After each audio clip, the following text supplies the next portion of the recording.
All right, guys, very exciting news. We are going over the residential purchase contract today.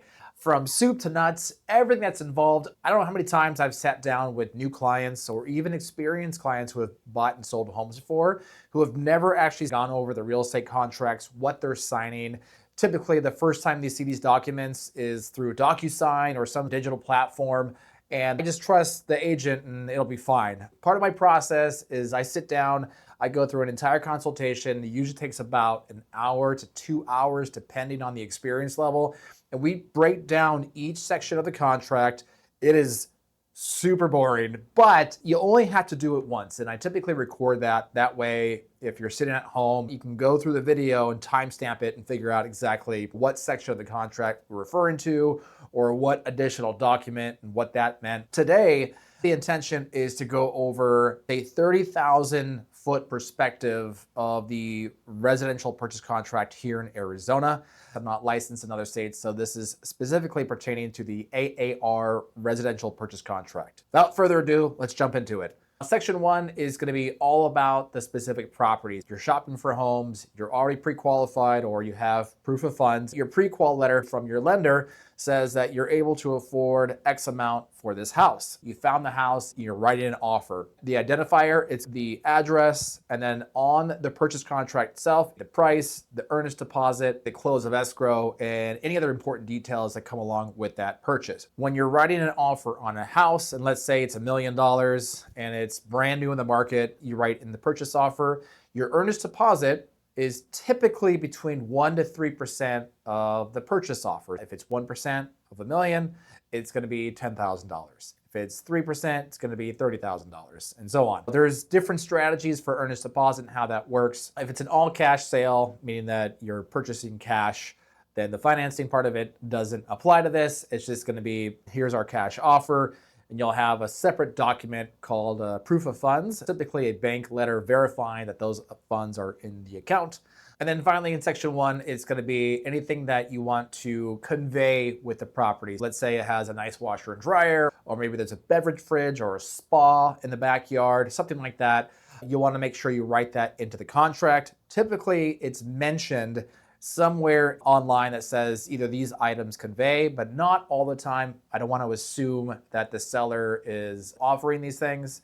Everything, of course, is negotiable when you're under contract. If you're writing a competitive offer and you want the washer or dryer, outline that specifically in section 1 of the contract. Section 2 is going to be all about financing. If it's a cash offer, you can skip section 2. If you're financing, you're going to have a finance contingency put in place to protect you in the event that you lose your job or your salary changes or something drastic happens that you can no longer qualify for that house, which would be unfortunate. You can cancel the contract, retain your earnest deposit, and walk away. What you can't do is, let's say you're under contract, you're financing the property, and you decide to lease a new BMW, or you decide to buy some new furniture and you put it on credit. That does not count as a reason for not qualifying for the loan. You risk your earnest deposit that way. When you're financing, don't do anything to impact your credit score.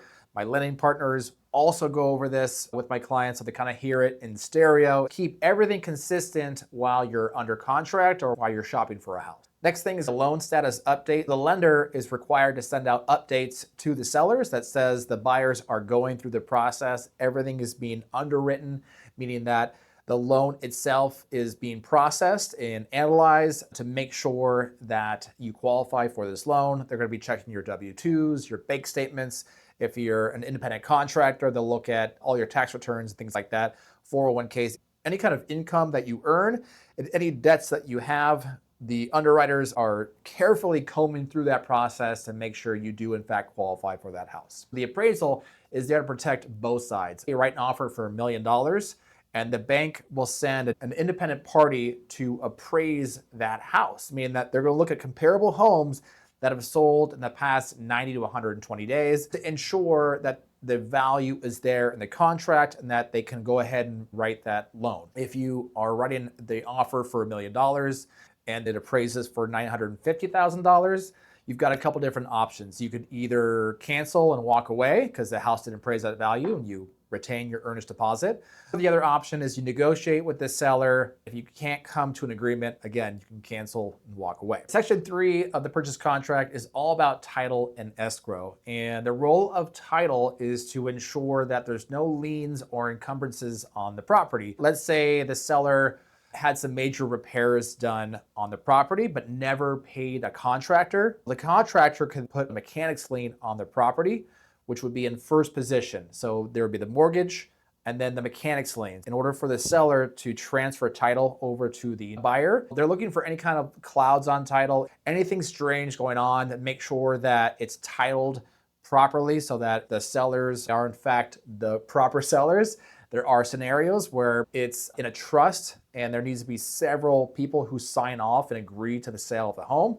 But let's just say it's Mr. and Mrs. Seller, they're selling the home and there's no clouds on title, no liens, then they're just gonna verify that the information is correct. Earnest deposit, think of it as a good faith payment. With escrow, it's a separate account that neither the seller nor the buyer have access to. It's held by title and it's an independent, unbiased account that sits there. When you're writing the purchase offer and you're saying, hey, it's $1 million and we're gonna put $10,000 into the escrow account, that goes into the title's escrow account and sits there and it's protected. So you as a buyer, let's say you wrote the offer, you got your financing, and then you did something to jeopardize your financing and you no longer qualify, you are jeopardizing that earnest deposit to now be released and go towards the seller to make up for the fact that you breached the contract. The role of a real estate professional is to prevent that from happening. Section 4, this is all about disclosures. This is going to be a seller property disclosure statement. Agents call it the SPUDs. What the seller knows about the history of the house while living there. Like they replaced the roof in 2019, or there was a storm that damaged the property and this is what they fixed, or a pipe burst and they had to fix the wall. It can be anything. Not everyone keeps fantastic records. We are hopeful that the sellers know everything about the house and disclose everything. Can't always be guaranteed. You'll get those SPUDs or seller disclosures and then you'll sign off on those. It doesn't mean that you're accepting the property in its current condition. It just means that you've had a chance to review those documents and say you've seen this, you signed it, you send it back. Next is the insurance claim history. While you're under contract, the seller has 5 days to deliver that clue report or the claims. If they've had any insurance claims in the previous 5 years, that has to be disclosed to the new potential buyers. If there was a claim on a new roof because of a monsoon storm or a pipe burst, it'll note that in there.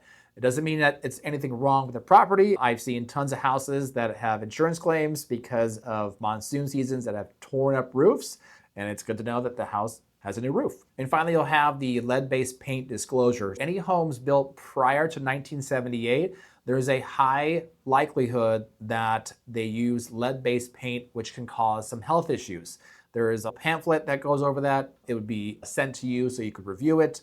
If it was built after 1978, then most likely it did not use lead-based paint, so you would sign off on the contract and say that you're aware that this house is built prior or after 1978. Section 6 is one of the biggest ones of the contract, your inspection period. So boilerplate, meaning on the contract, you've got 10 days. It's all negotiable. In a buyer's market, you might be able to get more inspection days. If it's a seller's market, they might ask you to have less inspection days to move the contract forward. But let's just follow along on the contract. You've got 10 days to have all your inspections. So that means your general inspection, the mold, sewer line, pool inspection, roof, HVAC, you name it. The seller has to grant you proper access to the property to make sure that contractors and inspectors can look at these things and verify that they're in working order or that further inspections need to be done. This is your biggest opportunity to negotiate with the seller once you find out what issues it has. Make sure that you're partnered with an agent who has vetted partners when it comes to contractors and inspectors. What you don't want to do is work with someone who's new and then they don't have those partners and now they're relying on you. It can be a really scary time during that process. The whole point of the inspections is information. It's whether you want to move forward with that contract, cancel, or negotiate with the seller to have some repairs made. In the purchase contract, it's actually written as is, meaning that you're accepting the property in its current condition. The seller is not required to do anything. It doesn't mean that you can't ask for repairs. I always advise my clients focus on major systems like roofing, HVAC, plumbing, electrical, foundation, things that are going to affect your day-to-day living in that house. If you find out that the roof has a leak, you definitely want to make sure that you have the roof inspected, that you have a mold inspection as well. Another inspection that's come up commonly now is radon inspections. Once we have had all the inspections, we'll either sit down, have a phone call in person or Zoom. We can go over all the inspection notes. And then we make a list of items that we are requesting the seller to repair. Once we've sat down, we compiled our list of repairs, we'll submit that repair over. The seller then has 5 days to respond. And the response can be either yes to everything. So if there's 10 items on the list, yes, we'll repair this and move forward, which is great. They can say, no, we're not doing anything. Or they can have some combination of like, yes, we'll repair items 1 through 5, but we're not doing 6 through 10. Or rather than having the roof repaired while under contract, they might just say, hey, pick your contractor, we'll contribute $10,000 towards those repairs. Once the seller has then delivered the response to us of what items that they are agreeing to repair, we then have 5 days to respond, either say, yes, that makes sense, no, I'm going to cancel, or try to negotiate a little bit more. It really just depends on the house, the market. Just remember, the inspections are a very important part of the contract. Section 7 has everything to do with remedies. If someone breaches the contract, what are the protocols in place of that? Or if a repair wasn't made, we call it the cure notice. Let's say you went through the inspection period and you had all these repairs that the seller agreed to do in writing, and for some reason, they didn't replace the roof when they agreed to. If you get all the way to the end, which is called the final walkthrough, usually done a few days before close of escrow, and you're like, hey, we don't have the receipt for the roof. And the seller's like, oh, we haven't had that done. We forgot, whatever the reason. We would send over a cure notice that says, hey, Mr. and Mrs. Seller, the roof was agreed on the contract. You have 72 hours to respond to this. If the 72 hours lapses and they've done nothing, you can cancel at the last minute and still retain your earnest deposit and you're protected. Or the seller might be like, oh my gosh, we forgot. Yes, we're going to hire contractors, but it might delay close of escrow. That's a whole other conversation, but it can happen. I just want to make sure that you're protected at the very end. Section 8 of the contract is going to be additional terms and conditions. The first page of that is going to be blank, and this is where you can fill it out and get very creative, ask for certain things, change certain things. Now there's earnest deposit and handling. So this determines if there's a breach of contract or something changes, how the escrow company will then release the funds either to the seller or to the buyer. There's time periods and deadlines, how you have to adhere to specific timelines. There's compensation disclosure, how the agents are compensated. There's risk of loss. Let's say there was a flood in the house, a pipe burst while you're under contract. It is the seller's responsibility to restore the house back to the original condition of when you were under contract. If there was a fire or a flood and destroys more than 10% of the house, then you have the option, of course, to cancel and walk away. Everything has to be in writing.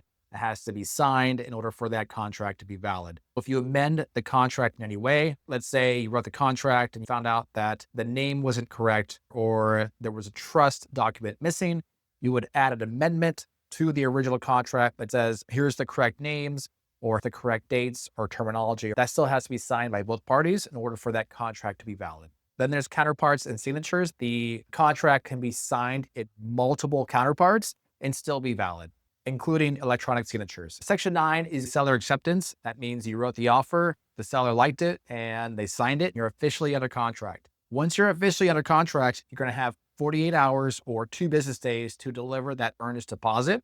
And there's 3 different options that you have.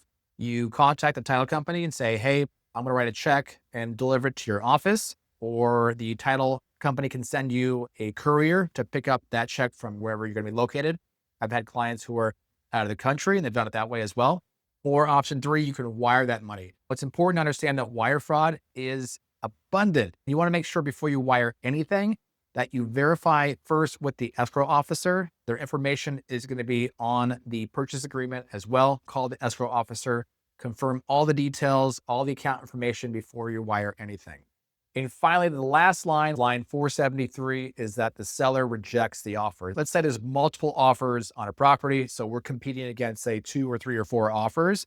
If our offer isn't accepted, I do require that the sellers, in fact, send us the rejected offer back to us to ensure that our offer was presented to the sellers. We just want to make sure that there wasn't some sort of miscommunication. It's really there to protect my client's best interest. That wasn't that bad, right? I know that this can be a little scary, but my role as the real estate professional is to keep you informed, make sure you understand what you're signing and what your risks are. The vast majority of it is written to protect the buyer because the buyer is taking the majority of the risk. Every market presents a different opportunity and a different strategy when it comes to purchasing a home. If you have any questions on what it looks like to buy a home in today's market, let me know.